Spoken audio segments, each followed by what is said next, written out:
আমরা এই যে বর্ণা ব্যাখ্যাগুলো দিচ্ছি, একটা জিনিস আমি আপনাকে বলতে পারি, নিজের বুদ্ধি আমি কোথাও লাগাই না। শাস্ত্র যেমনটি তেমনটি ব্যাখ্যা। আপনি এর মধ্যে যেকোনো ২-৪ টি কথা নিয়ে নিন, বিশ্বাস করে নিন যে ওকে আমরা শুনেছি, মেনে নিলাম। এটা পালন করব। আপনি করুন ১০ বছর।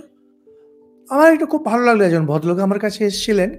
উনি এমন একটি কথা বললেন, ওনার সঙ্গে কে তর্ক করতে এসেছিল। আমাদের টক্স গুলো শোনেন।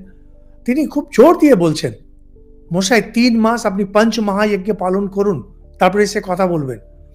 আমি নিজে চমকে উঠলাম যে দেখুন ভদ্রলোকের বিশ্বাস কিরকম। যে শুনে তাকে যিনি আক্রমণ করতে আসছেন তাকে গিয়ে বলছে, "আপনি ৩ মাস করুন না। ৩ মাস করে এসে তারপরে বলবেন।" Wonderful, wonderful. যেকোনো ২-৪ টে কথা আমাদের এখান থেকে নিয়ে লিখে নিন যে এগুলো আমি করব, আমি মরে যাব, মরে যাব। আমি কিন্তু এটাকে পালন করব। দেখুন আপনার জীবন পাল্টায় কিনা। ঠাকুর বলছেন, আমার এক কথা যদি মিথ্যা হয়, সব কথা মিথ্যা। ঠাকুর বলছেন, বিশ্বাসে ভক্তি, বিশ্বাসে তাকে পাওয়া যায়।